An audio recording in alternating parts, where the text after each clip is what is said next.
ambasat dhe qëndrojnë në rrugë, si biologët paralajmërojnë të tjera lëkundje. Bi 60 të lënduar nga tërmeti shtrohen në spitalin e traumës, Manastirliu viziton të plagosurit, gjendja nuk është e rëndë.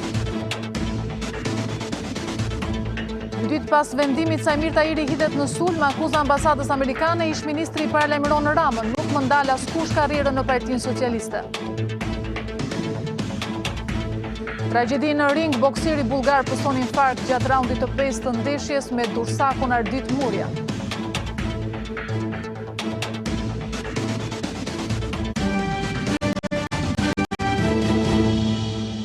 Mirëmbrëma, mirë se vini në edicionin qendror të lajmeve në Radio Televizionin Ora.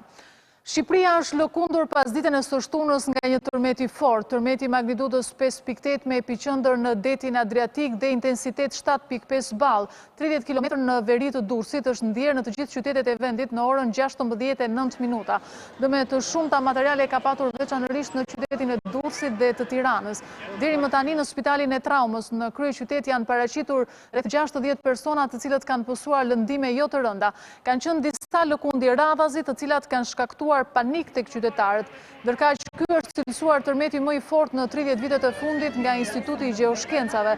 Kryeministri Edi Rama i ndodhur në Frankfurt ka ndërprer vizitën e tij drejt Shteteve të Bashkuara për t'u kthyer në Shqipëri.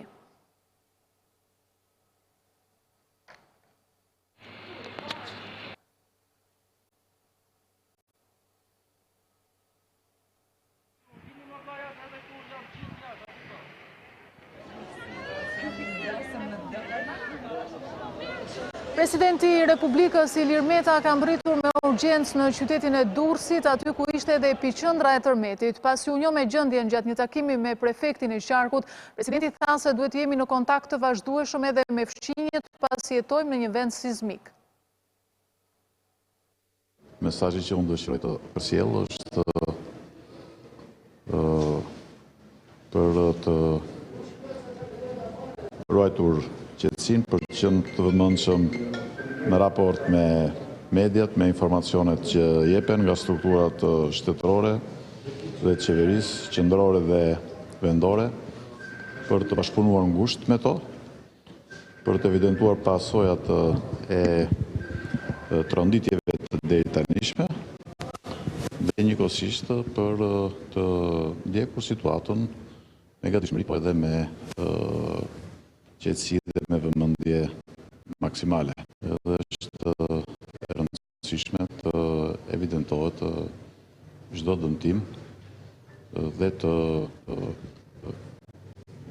merren masa për të verifikuar pasojat që mund të kemi dhe për të ardhmen, sidomos në drejtim të banesave apo të objekteve që mund të jenë dëmtuar dhe që mund të jenë problematike për akomodimin e qytetarëve. Unë besoj se tani është koha për të qenë gjithmonë të vëmendshëm dhe është e rëndësishme që të punohet me një koordinim efikas nga të gjithë strukturat shtetërore dhe po kështu edhe bashkëpunim edhe të komunitetit me gjitha strukturat vendore edhe qendrore. Tërmeti i fuqishëm 5.8 balli, i cili goditi disa qytete të Shqipërisë, është ndjerë edhe në vendet fqinje. Shtetet në të cilat u ndjen lëkundjet e këtij tërmeti janë Italia, Greqia, Malizi, Bullgaria, Serbia, Kosova, Maqedonia e Veriut. Megjithëse me intensitet më të ulët, panik është shkaktuar edhe tek fqinjet tanë. Lëkundjet sismike u raportuan edhe në mediat ndërkombëtare, duke theksuar se dëmet materiale të shkaktuara janë më të shumta në qytetin e Durrësit, aty ku ishte edhe epicëndra e tërmetit.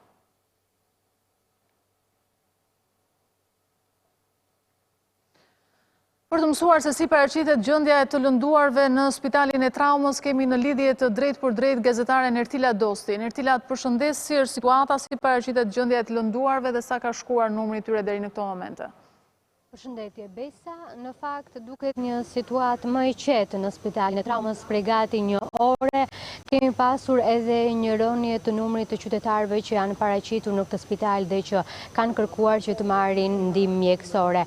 Aktualisht janë rreth 20 persona që marrin ndihmë në spitalin e traumës, ndërsa në total numri personave që janë paraqitur në këtë spital shkon rreth 60, ndërsa ministri Augerta Manastiriu, e cila ishte në spitalin e traumës rreth 1 orë e gjysmë më parë, deklaroi se në total numri personave të cilët janë paraqitur jo vetëm në spitalin e traumës, por gjithashtu dhe në atë të Durrësit është rreth 68. Megjithatë, këto ishin të dhëna paraprake dhe nevojitet edhe pa kohë për të mbledhur që të gjitha të dhënat për t'i grumbulluar ato dhe për të arritur në konkluzionin se sa është numri total i të lënduarve.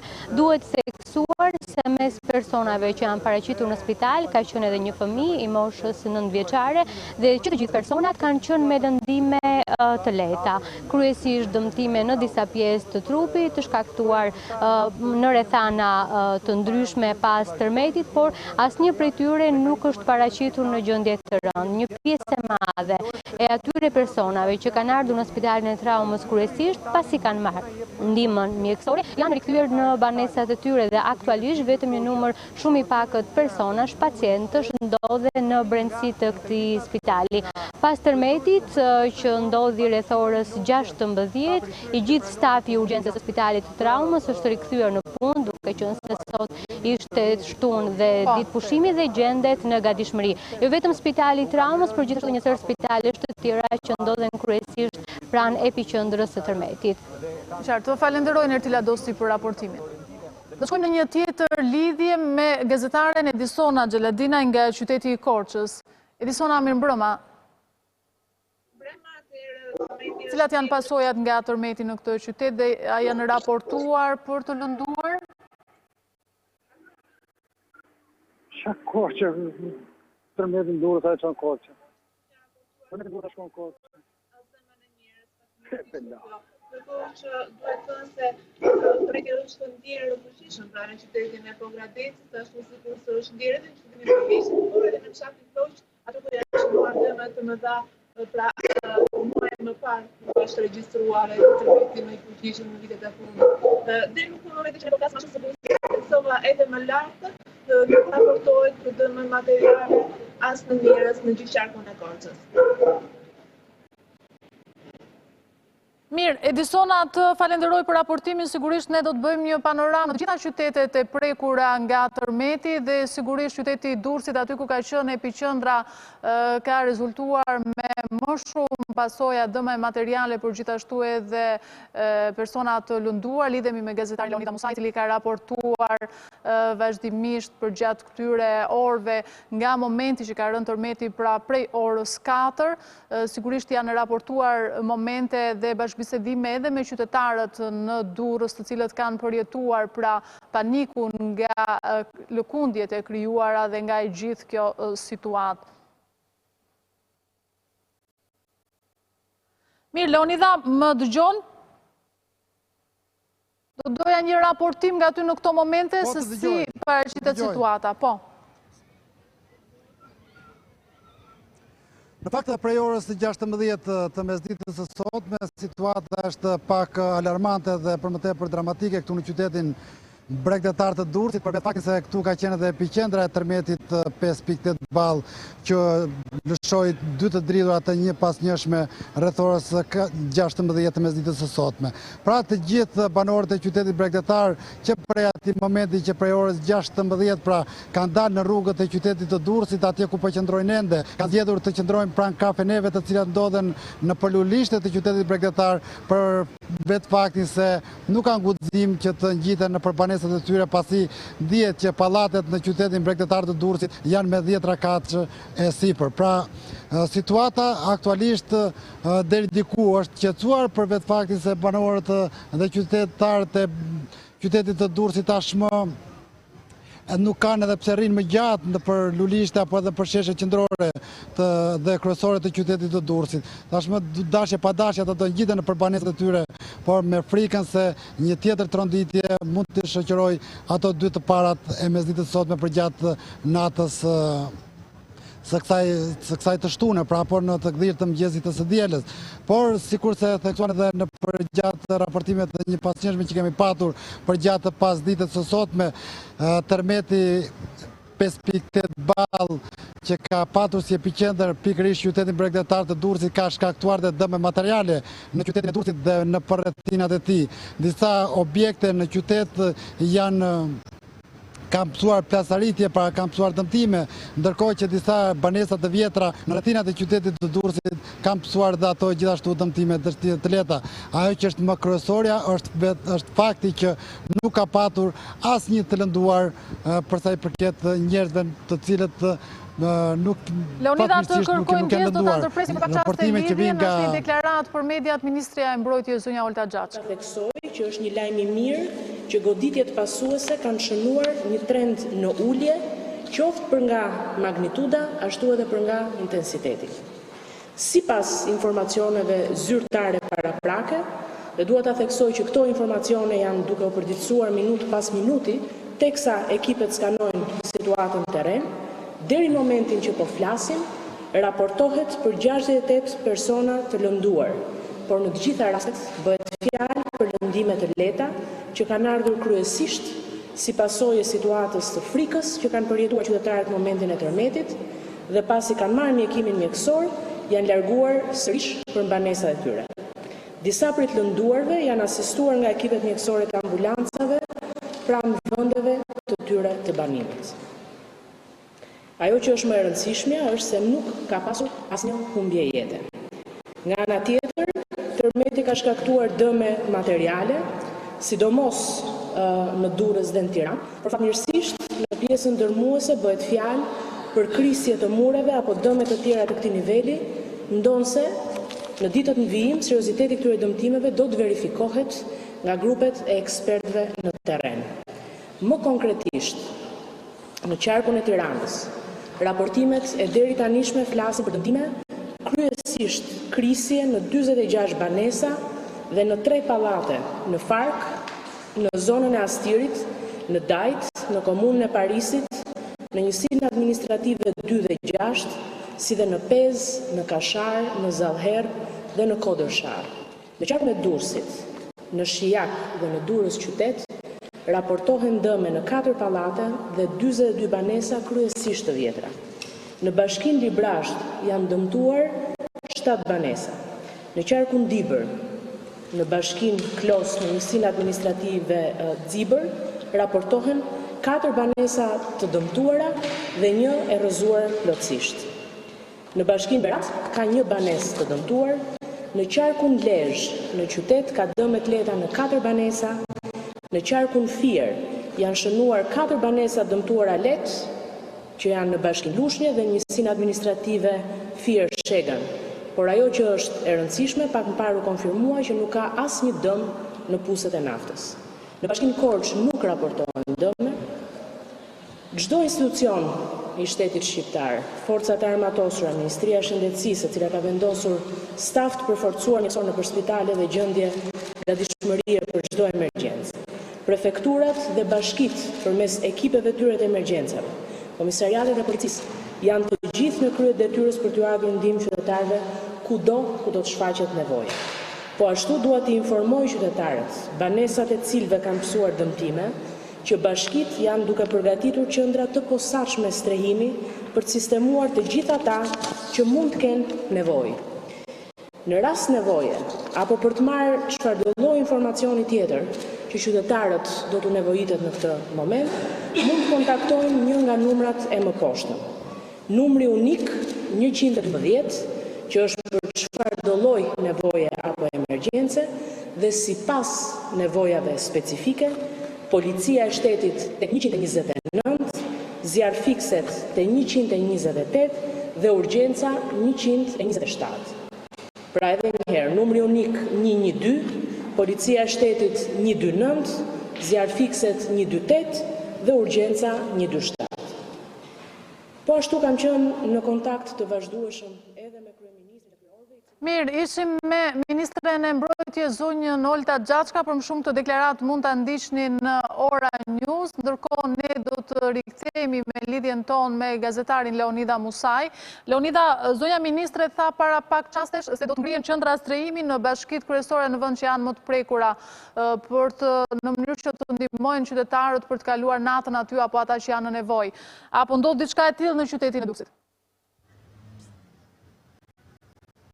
Në fakt, në qytetin e Durrësit, pak qaste më parë u largua dhe presidenti i Republikës zoti Ilir Meta, i cili dha urdhër të koordinohet çdo institucion dhe shtabi i emergjencave për të ardhur në ndihmë qytetarëve të cilët do të kenë nevojë për gjatë orëve në vazhdim.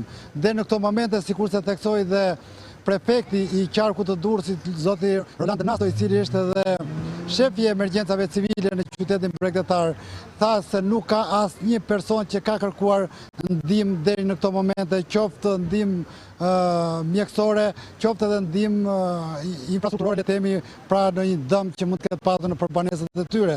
Çdo gjë është në rregull deri në këto momente në qytetin e Durrësit, por do të ndjekim edhe orët në vazhdim, se si do të shkojë, se si do të paraqitet situata, pra në orët në vazhdim, pasi mund të kemi ndonjë tjetër lëkundje apo edhe banorët të cilët kanë banesat të cilat janë të vjetra, apo që nuk kanë që nuk mbajnë pesha të tilla, pra të lëkundjeve të tilla, mund të kërkojnë ndihmë duke u strehuar në ambiente të ndryshme të cilat do të caktoj pikërisht prefektura e Durrësit dhe me në krye prefektin Roland Nasto, i cili është edhe shefi i emergjencave civile. Ai do të jetë pikërisht me stafin dhe me skuadrën e tij, do të jetë për gjatë gjithë orëve në vazhdim, do të jetë në terren dhe në gatishmëri të plotë në ndihmë të qytetarëve durrësak, të cilët do të kenë nevojë për mbështetje, qoftë mbështetje mjekësore apo mbështetje infrastrukturore, le të themi. Këtë personave të lënduar, nuk e di në këtë tjetër. Si është gjendja? Në fakt, në qytetin e Durrësit, pavarësisht se ishte epiqendra e këtij tërmeti të fuqishëm, nuk është regjistruar asnjë person i lënduar. Pra unë pak sekonda më parë pata një tjetër komunikim, fatmirësisht, pata një tjetër komunikim me spitalin e rajonal të Durrësit, atje ku zonja Manasiriu, ministra tashmë ndodhet për të dhënë udhëzimet e fundit dhe të bëjë gjithçka gati të ketë shtretër të nevojshëm dhe stafi mjekësor të jetë në gjendje dhe në pritje të ndonjë aksidenti apo incidenti që mund të pasohet në orë të vazhdim. Po deri në këtë momente nuk raportohet fatmirësisht asnjë person i lënduar që ka kërkuar ndihmë mjekësore pranë spitalit rajonal të Durrësit. Mirë, Leonida, sigurisht që nesër do të shikohet më tej edhe do të ngrihet ndoshta edhe një grup pune për të evidentuar edhe të gjitha dëmet e shkaktuara nga tërmeti. Faktikisht, nëse më lejon, nëse kam edhe pak hapësirë, grupi punës është ngritur që prej mesditës së sotme dhe ai po vazhdon në terren, për të verifikuar të gjitha objektet të cilët janë të dëmtuar në mënyrë që më pas le të themi të marrë një ndihmë nga ana e shtetit, sikur se ka ndodhur të merren masa paraprake të paktën. E qartë, të falenderoj Leonida Musaj për raportimin dhe sigurisht do t'jemi në lidhje të vazhdueshme për të raportuar në vimësi për situatën në qytetin e Durrësit. Do të lidhemi në këto momente me gazetarin Edi Ruçin në qytetin e Vlorës. Edit, përshëndes. Përshëndetje. Vala e lëkundjeve sismike të cilat preku të gjithë territorin e Shqipërisë në qytetin e Vlorës fatmirësisht ka shkuar pa pasoja. E kemi të konfirmuar tashmë si nga policia e Vlorës, urgjenca e spitalit rajonal të Vlorës, por edhe zjarfikse e Vlorës, të cilat nuk kanë marrë as edhe një telefonat urgjente në lidhje me ka shkaktuar tërmeti i fortë i cili ka prekur dhe qytetin e Vlorës.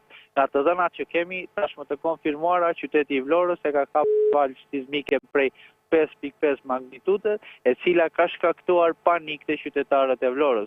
Ka pasur lëkundje të parë në orën 16:05 minuta dhe pas rreth 5 dhe në 7 minuta ka qenë një lëkundje e dytë më e vogël, por që ka mjaftuar për të terrorizuar të gjithë banorët e qytetit e Vlorës, të cilët me shpejtësi kanë dalë nga shtëpitë e tyre, nga bizneset, për t'i shpëtuar dëmeve të cilat mund të shkaktohet nga tërmeti.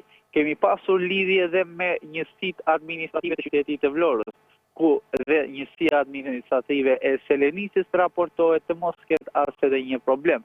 Gjithashtu dhe në Bashkinë e Imarës me raportimet dhe laburimet thuhet që nuk ka asnjë problem dhe nuk ka asnjë dëmtim si në banesa, por nuk ka as lëndimen dhe rrezik për jetët e njerëzve, dhe kjo është një gjë vërtet e mirë që duke parë dhe dëmet të cilat janë shkaktuar në qytetet e tjera, në qytetin e Vlorës situata paraqitet më e lehtë. Në ndryshim nga kryeqyteti, në qytetin e Vlorës janë ndier vetëm 2 lëkundje sismike, pra ka qenë ajo e orës 16:05 minuta dhe një lëkundje sismike disa minuta më pas. Në kryeqytet ka pas lëkundje në 18:10 minuta, në ndryshim nga Vlora, në të cilën në këtë ora nuk ka pasur lëkundje dhe le të themi që tërmeti dhe lëkundje sismike në qytetin e Vlorës janë mbyllur rreth orarit të drekës. Fatmirësisht nuk kemi pasur dëmtime as në banesa, as edhe në biznese. Kemi pasur disa le të themi krizet e vogla të mureve të kryesisht të banesave të vjetërora ose të banesave të braktisura, por të cilat nuk janë kthyer në rrezik për lëndimet e njerëzve dhe nuk janë kthyer në rrezik për humbjen e jetës së tyre. Të falenderoj Edi Ruçi për raportimin nga qyteti i Vlorës. Do të shkojmë në Elbasan, do të lidhemi me gazetaren Ediciona Skënderi, e cila do të na raportojë për situatën aty. Mirëmbrëma Ediciona. Mirëmbrëma, unë aktualisht ndodhem në bulevardin kryesor të qytetit të Elbasanit. Situata është normale. Qytetarët janë rikthyer aktivitetit të tyre nga troditja që morën rreth orës 16, ndërkohë në prefekturën e Elbasanit ka përfunduar mbledhja e cila u bë për shkak të tërmetit dhe nga informacioni paraprak që kemi, sipas emergjencave civile, mësohet në qytetin e Elbasanit janë 2 pallate të cilat kanë pësuar qarje dhe një shtëpi në lagjen historike Kala ka pësuar dëmtime të rënda. Po ashtu dëmtime ka pasur edhe në bashkitë e tjera të qarkut, si në bashkinë Librazh, ku konkretisht në fshatrat Orenj, Polisë dhe Lunik ka pasur probleme dhe dëme materiale të lehta. Në Cerik po ashtu ka pasur probleme në fshatin Gjyral, ku një banesë ka pësuar qarje të mureve. Edhe në bashkinë e Peqinit raportohet se ka banesa të prishura dhe dëme materiale në disa fshatra. Po ashtu emergjencat civile janë ende në terren duke përfilluar një raport përfundimtar për të paktën në natën e sotme. Qarku i Elbasanit nuk ka pasur dëme si qytetet e tjera, pasi edhe lëkundjet nuk ishin të forta si në qytetet e tjera. Aktualisht situatë normale. Të falenderoj Ediciona Skënderi për raportimin nga qyteti i Elbasanit. Ndërkohë, lidhur me këtë situatë, sonte në mbrëmje kryeministri Edi Rama do të mbledh qeverinë në një mbledhje të jashtëzakonshme për situatën pas tërmetit.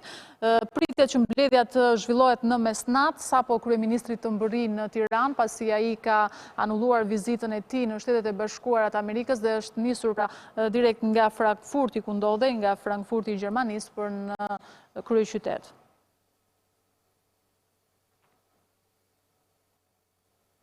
Kjo ka qenë situata nga tërmetet, ndërkohë do të vjojmë të flasim për të tjera zhvillime. Sajmir Tahiri e ka cilësuar si gjysmë lajm të mirë vendimin e dhënë nga gjykata e krimeve të rënda. I shoqëruar nga bashkëshortja, ish-ministri tha se ky ishte vetëm stacioni i parë, duke lajmëruar ankimimin në gjykatën e apelit sapo vendimi të zbardhet. Qëndrimin e ambasadës amerikane Tahiri e konsideroi një presion të madh mbi gjyqtarët me argumentin se as në Amerikë nuk komentohen vendimet e gjykatave. Pas vendimit të gjykatës së krimeve të rënda, ish-ministri socialist Sajmir Tahiri, i shoqëruar edhe nga bashkëshortja e tij, doli para mediave ashtu siç kishte premtuar edhe 2 ditë më parë për t'i treguar publikut të vërtetën e tij. Kurban nuk do të thotë shkosh në burg. Kurban do të thotë mos jesh i lirë. Tahiri, përveç se nga Partia Socialiste, ka mbetur i zhgënjur edhe nga deklaratat e ambasadës amerikane, e cila e quan shkurajues dënimin e dhënë ndaj tij me 3.4 vite shërbim prove. Dekurajuese edhe për mua që i dëgjova ato deklarata. E nuk besoj ndodh dhe në Amerikë që një ambasadë flet mbi një vendim gjykate. Ndërsa për pëlqimin e statusit të ambasadës britanike, e cila vë në pikpyetje vendimin e krimeve të rënda, nga ana e ish-ministrit Fatmir Gjafaj, ish socialistja lë kohës përgjigjen. Kam përshtypjen ka tjetër ekip që merret me likes and shares. Po ti je bindur që unë e di shumë mirë kë kam rrotull. Nuk jam nga ata që nuk e di. Por nga ana tjetër, as ish ministri i Brendshëm nuk është i kënaqur me dënimin e dhënë, pavarësisht se e cilëson atë si një përgjigje për gënjeshtrat e montuara politike, por jo drejtësi të plot. Ky sigurisht ishte një gjysmë lajm i mirë për mua. Betejë për të vërtetën time. Na loi dje vetëm në stacionin e parë. Një shprehje thotë gënjeshtra ka bërë xhirën e botës, ndërkohë që vetë ka veshur akoma kputucët. Pyetjet e bëra në lidhje me marrëdhënien me Edi Ramën apo Partinë Socialiste. Tahiri i shoqëroi hera herës me buzëqeshje, herë me frymarrje të thellë, qëndrim serioz mbajti në momentin që ja bëri të qartë kryesocialistit se kthimi në PS nuk e ka në dorë ai. Do bëj me karrierën time dhe me jetën time, këtë nuk e ka në dorë as partia, as cili do individ brenda asaj partie. E ka në dorë vetëm unë. Samir Tahiri është i vendosur të shkojë në apel çështjes së tij për të vendosur drejtësinë, që së bashku me socialistët e tjerë e ka votuar në 2016. Kthehet në tragjedi një ndeshje boksi në qytetin e Shkodrës. Boksieri bullgar Isus Velçkov ka rënë pa ndjenja në ring teksa zhvilloi raundi i 5 i ndeshjes mes tij dhe dursakut Ardit Murja. Bullgari ka gjetur vdekje në spital mbrëmjen e sotme, e konfirmuar kjo edhe nga Spitali i Shkodrës. I gjithë episodi tragjik u filmua live teksa media dhe spektatorët po ndiqnin Shkodra Boxing Night në Pallatin e Sportit Qazim Dervishi. Ndeshjet janë ndërprerë për shkak të këtij incidenti të rëndë.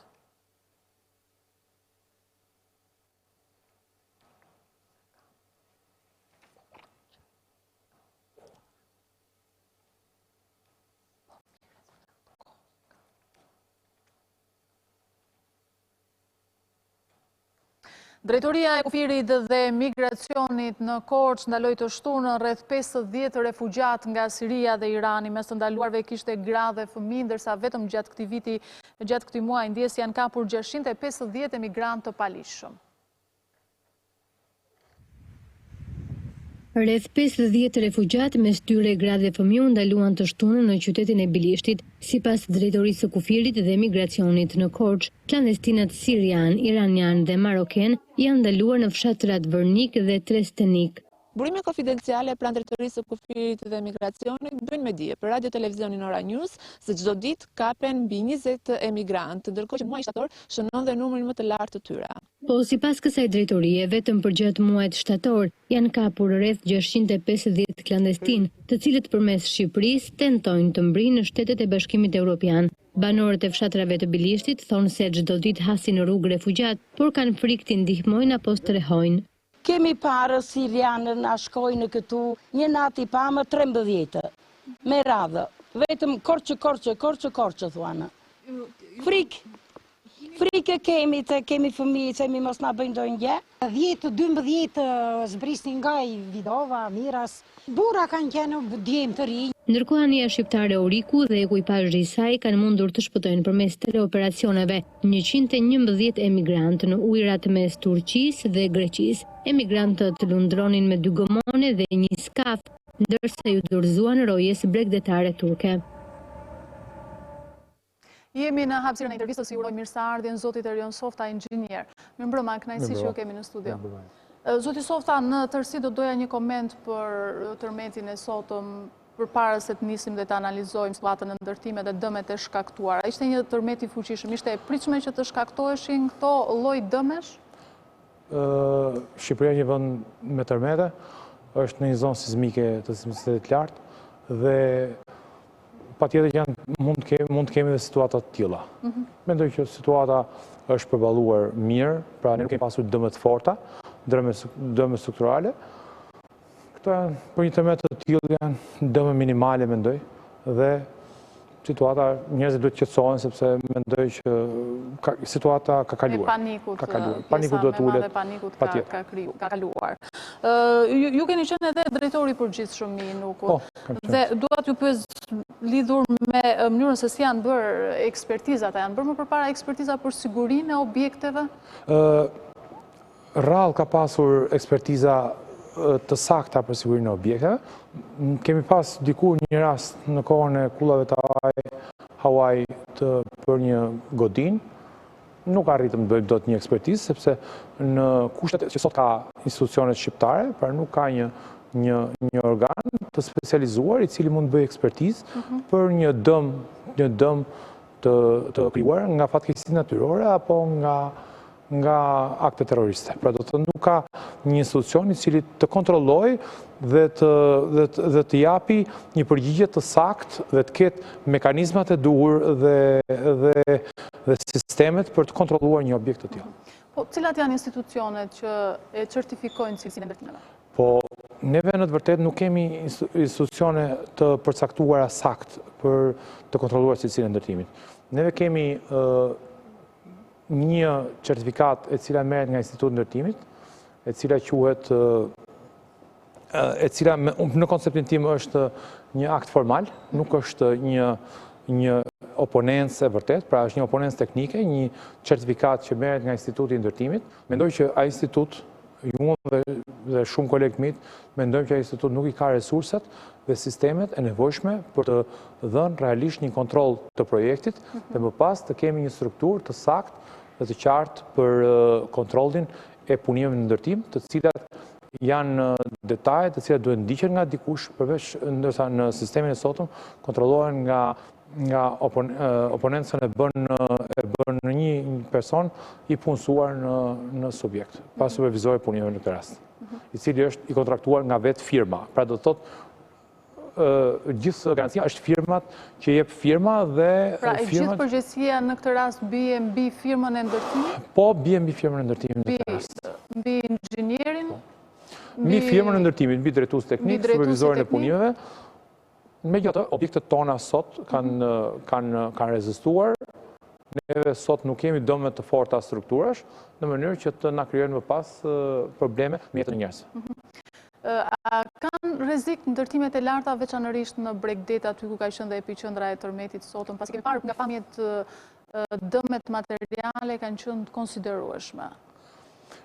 Në të vërtetë, nuk rekomandohet që në Bregdet të ketë ndërtime shumë të larta. Për shkak dhe të strukturës tokës, neve kemi edhe problematika të tjera, përveç kësaj, neve kemi ndërtimet janë të gjitha të bërë në ujëra agresiv, dhe nuk kanë përdorur materialet e nevojshme, në këtë rast cimentot antisulfate, në mënyrë që të mbrojnë strukturën e armuar pra hekurin në këtë rast. Pra po thoni që bazamentet janë... Nuk janë ndërtuar, mendoj që nuk janë ndërtuar në mënyrën e duhur. Kjo sipas kushteve teknike të zbatimit në fuqi. Po, çfarë sjell e gjithë kjo situatë, domethënë, në këtë moment kur bazamenti nuk është i sigurt?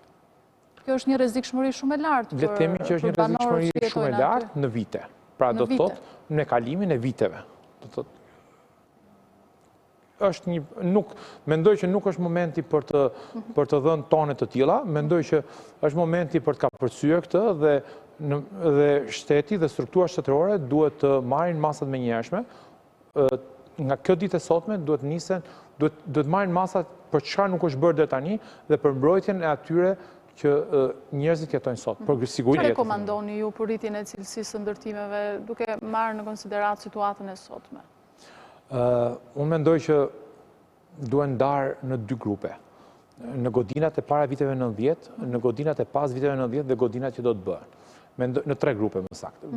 Godinat para viteve 90, në konceptin tim, kërkojnë për shkak të viteve, kanë një amortizim të saktuar. Duke marrë parasysh këtu edhe ndërtimet para fabrikat, të cilat janë bërë për një kohë zgjatje të saktuar dhe mendoj që kërkojnë një ekspertizë të zgjeruar, më detajuar. Për sa i përket godinave deri tanishme, mendoj që ky tërmet ka dhënë një sinjal, ato duhet parë gjitha dëmet tërmet, duhet parë si kanë reaguar godinat ka shikse situate, dhe për në tjerë në vazhdim, unë mendoj që duhet krijohet një sistem sigurie, një sistem garancie, që njerëzit të cilët blejnë një apartament, njerëzit të cilët ndërtojnë një shtëpi të kenë garanci jo vetëm bukurinë, jo vetëm mënyrën e veshjes apo mënyrën e ndërtimit të strukturës si jetësore të apartamentit, po duhet kenë dhe një certifikim të garancisë jetës. Dhe mendoj që kjo do bëhet duke pasur një sigurim. Pra, po vetë qytetarët janë të aftë ta bëjnë këtë certifikimin që ju po thoni.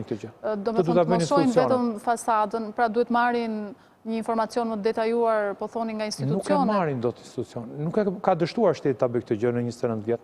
Nuk e ka bërë dot. Po qytetarët vetë si mund ta gjejnë? Qytetarët vetë nuk e bëjnë dot. sepse një njeri cili ka një profesion, është mjek, është ekonomist, është gazetar, nuk mundet të merret me këtë gjë. Me këtë për mendimin tim, ashtu siç neve jemi detyruar të sigurojmë mjetet, kemi sigurojmë, në këtë koncept duhet të sigurojmë jo thjesht, nuk e kam në konceptin e sigurimit të apartamentit si sigurim. Por në momentin që ky ndërtohet, dikush do ta marrë endorsim dhe të garantojë, të certifikojë në vitet e ardhshme jetën në këtë objekt. Pra qoftë ndoshta edhe një lloj inspektoriati, institucioni posaçëm që të ngrihet sigurim në certifikim. Pra do të thotë, unë e bleva këtë apartament dhe për këtë kam një siguracion. Siç kemi një garanci për apartamentin, sepse sa ndërtoj shteti struktura të cilat kërkojnë jo vetëm vlera monetare shumë të mëdha, jo vetëm sisteme shumë të sofistikuara, jo vetëm do ndërtuar një strukturë, do njerëz shumë të ditur, njerëz të cilët duhet kontrollojnë projektet, sepse projektet janë sot për herë më tepër kemi projekte rrugësh, kemi projekte urash, kemi projekte civile shumë të rëndësishme, që mendoj që kjo kërkon kohën e vet. Ndërkohë që për ditë ndërtohet, çdo ditë hidhen femele. Pikërisht tek momenti që ndërtohet, a duhet ketë një kontroll më të intësishëm në momentin që ndërtohet në këto ambient, në këto pallate? Në sistemin e sotëm, që t'jemi shumë të vërtet, nuk kemi, shteti nuk merr përsipër garantimin e cilësisë. Shteti nuk merr përsipër garantimin e cilësisë. Të gjithë inspektoriatet, asnjë prej tyre nuk kontrollon objektin vetëm në anën procedurale, pra nëpërmjet letrave. Por jo praktikisht, jo praktikisht, sepse shteti nuk mund të vendosë dot cilësinë e materialit. Shteti nuk ka, prandaj them unë, ky është një proces. Pra në procesin e punës. Ky është një proces që kërkon vlera, kërkon para. Kërkon para, kërkon njerëz, kërkon një sistem të rregulluar të kontrollit. Nuk mundet të kontrollojë shteti çdo njeri me lopat që është që bën një ndërtim. Nëse do të bëjmë një kategorizim të ndërtimeve, cilat janë më të rrezikuarat?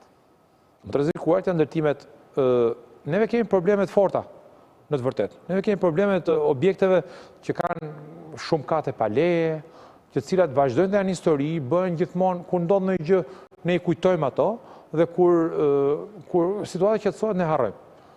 Neve kemi probleme të forta dhe për shkak të ndërtimeve në Bregdet. Ne kemi probleme të forta dhe sipas organizimit të ndërtimeve. Pra do të thotë, ne kemi rrugë në qytet, të cilat nëse do kemi një rast evakuimi, ne nuk e evakuojmë dot. Nëse sot do kishte qoftë larg një situatë evakuimi, ka rrugë në qytetin tonë që apo në qytetet e rëndësishme, të cilat nuk evakuohen dot njerëzit. Nuk mund të dalin dot të gjitha njerëzit, pra nuk ka rrugë për të dalë, rrugë reale për të dalë nga kjo. Pra mendoj që ky moment duhet të jetë një moment reflektimi për gjithë institucionet, po dhe një vetdije për njerëz të cilët i detyrojnë institucionet që ato të jenë më të përgjegjshme dhe më të kujdesshme në këtë situatë. Po për sa i përket pallateve të ndërtuara përpara viteve 90. Ne kemi pallate para 90, ka dëmtime për shkak të amortizimit. Kemi dëmtime për shkak të ndërhyrjeve në katet e para. Kemi dëmtime për shkak të shtesave dhe shtesave. Kemi ndërhyrje për shkak të arredimit tjetër, pra për shkak të ndryshimit të shkatrimit të mureve mbajtës, kemi plot nga këto. Dhe patjetër që shteti duhet kthej syt, dhe qytetarët duhet ngrihen në këto probleme, sepse fundit atë që mund të ketë bërë një komshi mund të rrezojë gjithë objektin. Zakonisht për qytetarët, çmimi i lartë i banesës nënkupton edhe cilësinë. A është kështu edhe raporti për sigurinë realisht? Mendoj që ne shpeshherë shohim vendi ku ndodhet godina, shohim bukurinë, pamjen e jashtme dhe nuk nisemi nga kjo gjë. Mendoj që edhe vetë firmat këtë pikë e kanë jo problematike, sepse nuk ndikon tek njerëzit kjo gjë. Nuk është ndikuese. Kjo është përgjegjësia e inxhinierave dhe sot nëse ne kemi këtë situatë,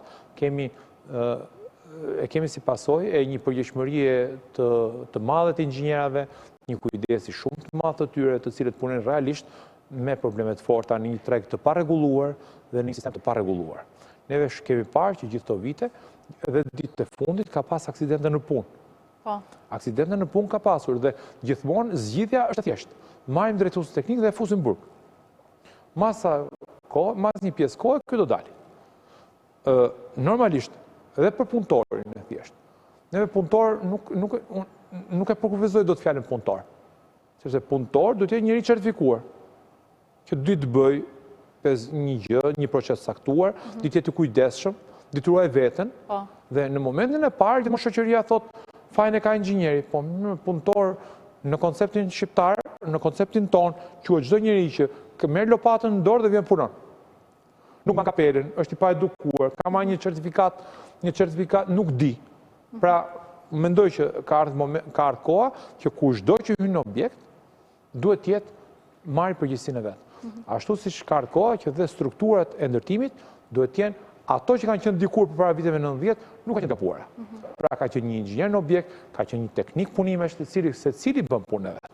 Dhe këto sjellin, më fal për ndërprerjen, sjellin menjëherë, sjellin cilësinë në ndërtim. Sepse një inxhinier mirë që ka punëtor të pakualifikuar që vetëm thjesht vinë, sepse dhe inxhinieri është në një presion, është një presion të punëtorit dhe një presion dhe të pronarit firmës, i cili nuk dhe sistemi është totalisht pa kontrolluar.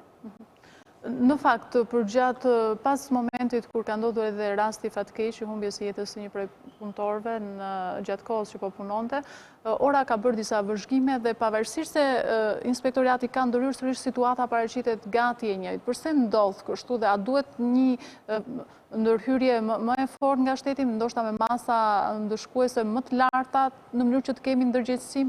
Mendoj që nuk është problem mos ndërgjegjësimi. Mendoj që është problem sistemi.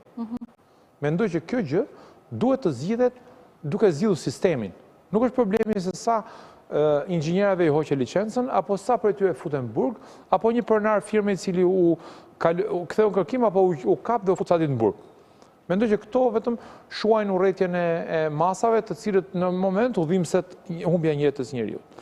Unë mendoj që nuk është kështu. Duhet zgjidhur sistemi në mënyrë që gjithë procesi të jetë i kontrolluar, tjetë dhe me njerëzit e duhur dhe tjetë me ata njerëzit që janë taftë për ta bërë këtë gjë.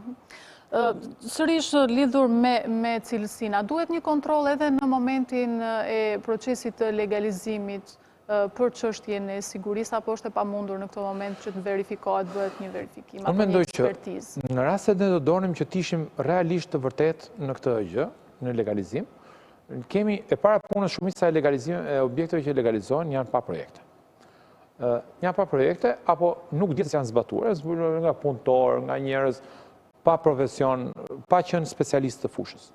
Dhe mjaftohemi gjithmonë me një firmë inxhinieri. Firma e inxhinierit bëhet bazuar në disa llogaritje të presupozuara, të thëna që kanë ndodhur kështu, por mendoj që neve nuk kemi asnjë organ të specializuar që të kontrolloj cilësinë e ndërtimit aq më tepër të një objekti të ndërtuar më parë. Ju thua në vëmendje, edhe në Tiranë, edhe në Durrës, edhe në qytete të tjera, ka objekte që kanë dhe 15 kat për sipër të shtuara, të projektuara nga inxhinier, të cilët i kanë bërë për 6 apo 7 kate dhe sot ndërtohen përsëri kate lart. Pra neve kemi këto probleme që janë të mëdha. Megjithatë, fatmirësisht sot s'na ka ndodhur asgjë. Problemi i madh janë edhe sepse me gjithë këtë rrezikshmëri, problemi i madh janë edhe depozitat, që ndoshta duket si problem ordinar, si një problem pa vlerë, po depozitat e ujit që janë në pallate, me pesha të tmerrshme, nga 500 kg, 1000 kg, për çdo familje dhe kjo rëndon më shumë situatën, do thotë janë rrezik, ndërsa edhe për rezonancë sot të krijuar nga ky tërmet, objektin, por ato mund sigurisht të për brisin banor. të gjitha poshtë, sepse pesha është shumë e madhe.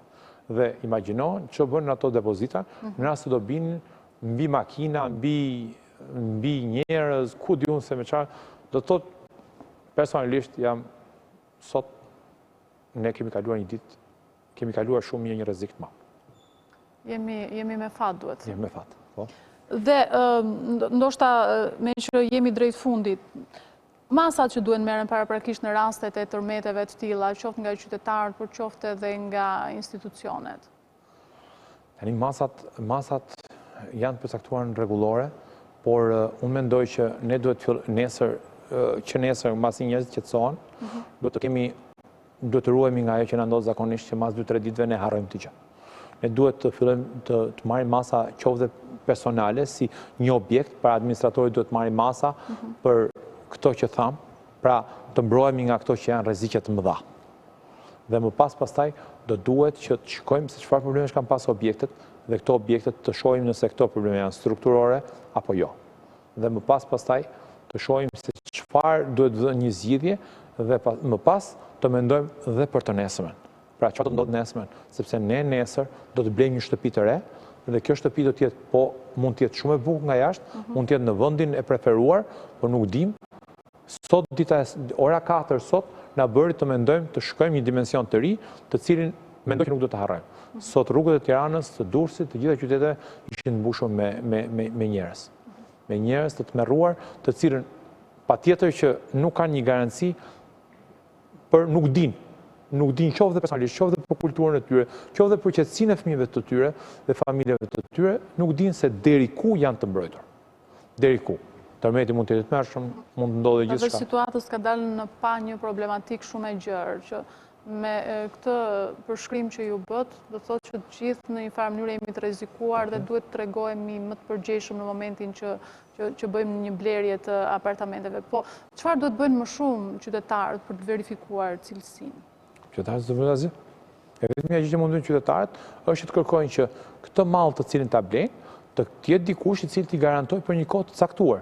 Sepse nesër një firmë ndërtimi, sot është, nesër falimenton, ose e mbyll procesin e ndërtimit, pra në konceptin tim duhet ndërtuar qoftë dhe në mënyrë shteti ose privat, duhet të jap një garanci për apartamentin e blen. Blen dikush një apartament 100.000 euro dhe në fund fare s'merr asnjë fjalë letër për të apartament. Pra në konceptin tim duhet të sigurohet që në ndërtim, pra që të dalë dikush dhe të thotë unë i cili kam një garanci caktuar, jap garanci për objektin që të ke bler. Sot në rast se një apartament do të prishej, do të shëmbej, familja do ishte edhe të kërkonte ke shteti, po shteti e dim se ku është shteti. Megjithatë, në rastin e sotëm është ngritur një grup ekspertize për të verifikuar dëmet. Mendoni se pa qenë një situatë emergjence mund të dëmshpërblehen banorët në këto kushte? Ka ndodhur më përpara që në rastet e tërmetit, sepse kemi rastin e Korçës ku banesat po ndërtohen nga fillimi. Unë mendoj që grupi emergjensat do të verifikojë dhe ajo që do të verifikojë më shumë se ne nuk kemi dëmet forta. Nuk kemi dëmet mëdha, nuk kemi shëmbje të mëdha dhe shteti ti jetë për njerëzve. Dëmet që kanë ndodhur në ditën e sotme janë minimaliste. Pra do të thonë janë plasaritje e muresh, janë hapje të ndonjë godine të vjetër dhe të re, për shkak siç pam një godinë në Durrës e cila kishte një hapje dhe dukeshe me sy të lirë dukesh sikur ishte çarje për shkak të tërmetit, normalisht ajo nuk është çarje, janë dy godina, një e vjetër dhe një e re, të dyja punojnë në mënyrë ndryshme nga pesha dhe kanë një shkëputje me njëra tjetrën.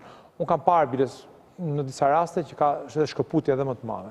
Por mendoj që nuk ka vend për dëmshpërblim, patjetër që shteti do ishte shumë mirë të ndjetë afër kujdo, por më pas, mbasi të mbaroj këtë, do të isha shumë i lumtur të ndjesh afër të gjithëve, duke ndërtuar një sistem që t'i japi njerëzve garanci, qetësi që dhe ne sonte në shtëpitë tona të shkojmë qetë. Qarë, sigurisht kjo është më e rëndësishme. Ju falenderoj zoti Sofa për këtë bisedë. Faleminderit. Do të njihemi tani me parashikimin e motit. Mirëmbrëma të dashur teleshikues të Radio Televizionit Ora. Ju ftoj të ndiqni motin për sot dhe nesër në vendin tonë dhe kontinentin evropian. Pjesa më e madhe e kontinentit evropian do të mizotrohet me kthjellime si dhe vrenësira të lehta kalimtare. Më të dukshme kthjellime do